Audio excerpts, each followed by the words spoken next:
ni umukino twari twateguye cyane navuga ikintu kitagenze neza ni ukuba efikasi ku makazi twaronse amazigira rero imwe ku mipira ibiri bateye igori rimwe ririnjira navuga yuko ni erere ntoya umuntu ashobora gukosora ariko umukino mwabonye twawinjiyemo neza ni umukino twari twateguye cyane kuko ni erere imwe wabonye yonyine kuko yatumye igitego kimwe cyo kinjire mu mukino hinjiye igitego kimwe navuze ko igitego kinjiye hanyuma ibyo gukoresha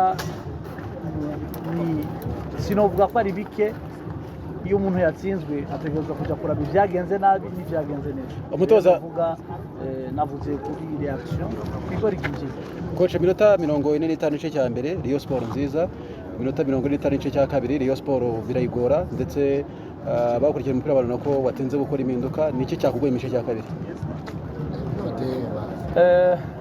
iyo ibintu bitagenze neza abantu babona ibintu byinshi ariko novuga igice cya mbere twakinye cyari cyiza natwe twaronse amahirwe menshi yo gushobora gutsinda igitego hama igice cya kabiri nabo baje bameze neza habaye rero ntoya gusa sinovuga yuko gusimbuza umuntu wese asimbuza kuri timing hari remplacement twari twateguye zari zigiye kuba ariko ni kuvuga zabaye igori ryinjiye cyo gutuma abantu bashaka kuvuga ko twasimbuje commentaire kuri Blaise ukiri Blaise performance ye nyuma y'imisi yaramaze wenda afite imvune performance kuri munsi Blaise mwabonye mu gice cya mbere neza yuko ari umukinnyi uvuga yarameze neza gusumba abandi yarushe kubera ata fitness yarafise imeze neza nicyo bituma twanamusimbuye ariko performance y'uravye igice cya mbere yakinye n'iminota yakinye igice cya kabiri yagiye kuba gatoya nicyo bituma twamusimbuye ariko performance yiwe muravye namwe mukanaliza murabona ko mu gice cya mbere adufashije cyane coach mu kwambere ahora kugura abakinnyi ikipe ifotora no gukomvika cyangwa imyanya ubona ushobora kuzasimbuza nibaza yuko shampiyona ni ndende utegerezwa kwiranforsa hari imyanya tumaze gusibura dushobora kongeramo abakinnyi nibaza yuko biri ngombwa ko dutegerezwa kongeramo abakinnyi kuko twanagize n'imvune zashoboye kutwandikapa cyane kuko n'amaposte novuga twabuze atuma na stabilite na equilibre bishobora kuba ariko twarashoboye gukompoza badahari mwize poste novuga uravye nka impact Abdul yari kugira muri defense centrale yacu karaba impact Rafael yari kugira muri ligne mediane nibaza yuko byari kuduha stabilite nini ya cyane ariko twarashoboye kugerageza gukompoza nabo badahari nibaza yuko ubu turi mu kibanza cya kabiri hasigaye journée imwe shampiyona iracyari ndende nibaza yuko dushobora kwiranforsa a partir turavye n'ingene abakinnyi bandi bameze ariko hariho n'andi maposte dushobora kongeramo abakinnyi uyu munsi ya Kigali kuri imbere apera gusatiriye cyo ntacyo kivuze birakivuze cyane kuko iyi ni shampiyona biradusaba cyane ahubwo gusubira muri dinamike yacu natwe gusubira gutsinda kugira dushobore kugaruka ikibanza dufise cyangwa kurondera ikibanza cya mbere twamyeho n'ikindi tukagerageza no gukorera kandi twamye dufise kuyandi ma ekipe ari umutoza imikino itatu isa naho yikurikiranya mutakaza amanota 3 gutangira neza kwa shampiyona muri iyi minsi mwabuze iki muravye ekipe dufise nibaza yuko umwanya dufise atari umwanya mubi ukaraba na effectif twari dufise ukaraba imvune twagiye turagira hagati muri shampiyona nibaza yuko twoba tumaze guhindura ngene dukina inshuro nyinshi uravye imvune ukaraba novuga abakinnyi twagiye turagura novuga ni ekipe tutigeze turonka effectif yose iri hamwe kugira umuntu ashobore gutora 11 bakine match nka zitanu zikurikirana rero novuga hari handicap nini ya twagiye turaronka ariko twashoboye kwiadapta kugira turabe yuko dushobora kuronka uyu mwanya tugeze ni comment ku misifre uyu munsi coach ya Registe ntacyo twobivuga ko nibaza yuko nta makosa menshi yabaye mu kibuga imisifurire ari myiza. iyo urebye muri ataka ubona yuko hari crise y'ibitego ubona tuzakemuka gute no gukomeza kurondera no kugerageza kwantrena bari hari kugira bashobore kuronka ibitego. Coach hari akabazo k'amatsiko mfite, hari abantu bagiye bakora commentaire uburyo uba wambaye bamwe bati ni smart wari atari ko coach reka bikunda bimeze bite? Iyi ni match aha mba ndi muri biro yanjye nanjye nicyo gituma ntegereza kuza nambaye uru n'urubanza mu zindi nibaza yuko umuntu aragerageza akazi kanjye ndagasonera ifoko umuntu namwe mubibona kuko niko katubeshejeho niko kazi dukora nibaza yuko ni na byiza no kuri ethique kugira ushobore kugenda kurepresenta equipe yawe usa neza wambaye neza. Baravuze bati ko yambaye ikabutura yambaye ipantaro bagikoze bazo cyane. Bivana n'igihe cyo kuvuga evolution irahari n'igihe na epoque hari igihe hari abantu bagira ni style ziba ziharawe ziri adapte umutoza wenda dusoza hari abantu nibyo wari umaze kutugarukira utuye ati kibuga ni biro yawe ariko Rayon Sport ni ikipe y'igitutu gutakaza imikino itatu nta mpungenge ufite zo kushaka kuba watakaza akazi harimo gutakaza Kiyovu gutakaza Tsirwa natwe ikomeye n'iri gutakaza novuga imikino yose n'amanota 3 objectif ni igikombe eski igikombe tukiriko ntitukiriko turacara abakandida nibaza yuko rero ni match tutaba dushaka gutakaza ko ni match novuga z'agapingane canke amaderbi natwe tuba dushaka kuzitsinda ariko objectif ya mbere ni gutwara igikombe objectif ya kabiri ni kuzitsinda rero objectif ya mbere nyamba tukiriko ya kabiri haracyariho phase retour nibaza yuko tuzoshobora gukora visa gusumba muri phase retour. Bon, je vais commencer par la question que j'ai eue à l'interview après le match de AS Kigali.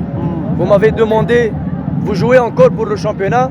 Je vous ai dit, je vous confirme qu'on ne va pas terminer à 7 points de Rayon Sport. Et aujourd'hui, on est à 1 point de Rayon Sport. C'est-à-dire dans le football, on ne peut pas dire à la 12e journée on joue au championnat ou on ne joue pas au championnat. Ça, je vais commencer par ça. Donc, après, aujourd'hui, on a préparé notre match comme tous les autres matchs. Parce que pour l'APR, les 3 points, c'est les 3 points. Contre Otsir ou Rayon Sport, c'est la même chose. On a eu 3 points parce qu'on devait gagner Otsir ou avant Rayon Sport. On a préparé notre match sur le plan offensif. On n'a pas travaillé toute la semaine sur le plan défensif. On était là, on a donné des consignes aux joueurs d'instaurer notre style, d'imposer notre jeu, de jouer l'attaque, d'essayer de marquer.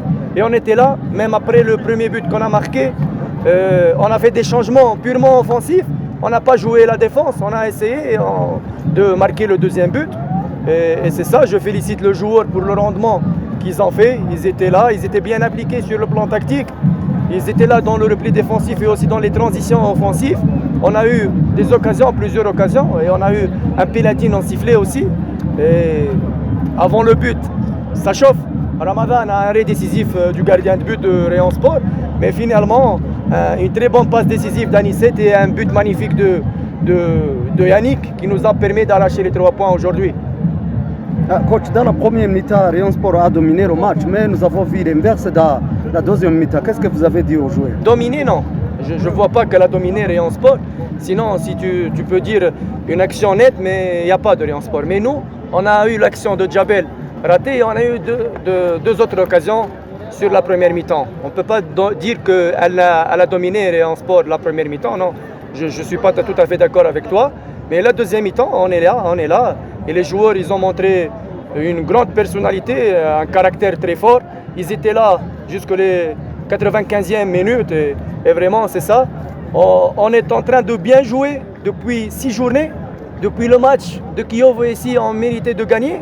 Et puis, on a enchaîné tous les matchs. On joue bien, on fait un grand volume de jeu. Mais on n'a pas eu de chance pendant 4 matchs. On n'a pas pu marquer, mais à la fin, on a pu stopper cette malchance et on a marqué contre aussi les 2 buts et aujourd'hui un but en le derby du Rwanda.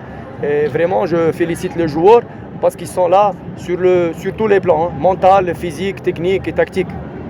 Vous êtes de retour en course des titres. Qu'est-ce qui a changé?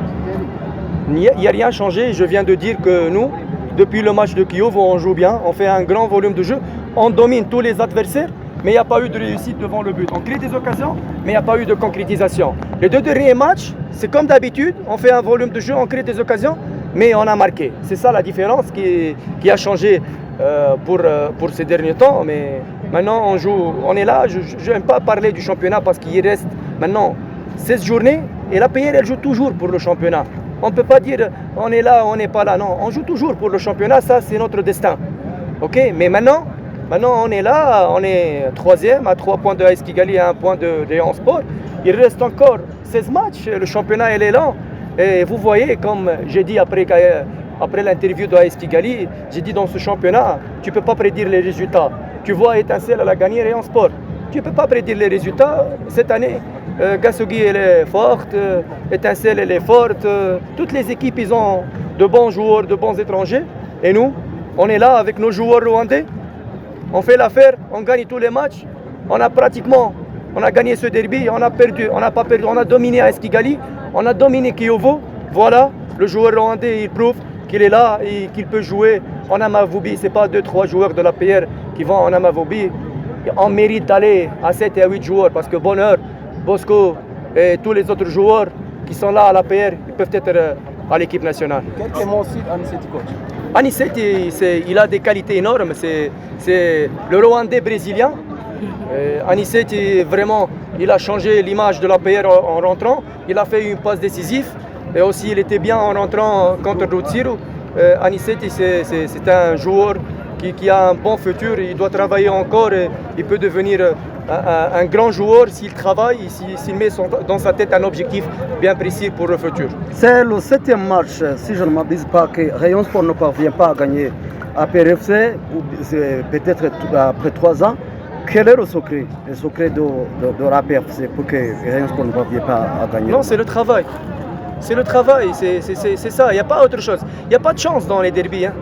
Et aujourd'hui, on n'a pas gagné par chance. On était bien sur le match, on était bien tactiquement. On a créé des occasions et on a gagné. Eux, ils ne peuvent pas nous gagner. C'est pas à moi, c'est eux qui doivent chercher la solution. Mais je ne crois pas qu'ils vont la trouver. Vous avez gagné le match, le derby contre Rayon Sport. Est-ce que c'est le moment de célébrer? C'est le moment de célébrer? Non, moi je célèbre toutes les victoires. J'ai célébré la victoire la dernière journée et je célèbre toutes les victoires. Et je ne vais pas avoir 6 points aujourd'hui, je vais avoir seulement 3 points. Donc c'est un 3 points comme les autres. C'est vrai, c'est un derby, il y a un autre goût, mais nous, on va continuer à travailler. On a jeudi Étincelle, il ne faut pas rester dans la célébration. Dès demain, on va continuer à travailler et on va préparer notre match contre Étincelle parce qu'on ne doit pas s'arrêter ici, gagner 3 points contre Rayon Sport. C'est pas ça et je veux dire que l'APR maintenant, pendant 10 matchs, il ne perd pas. 10 matchs consécutifs, il ne perd pas. Et encore une fois, 5 matchs consécutifs, l'APR n'encaisse pas de but. Clean sheet. Il n'y a pas de conseil en provenance de ton ami à dire. Et vous n'espérez pas que ce match peut vous donner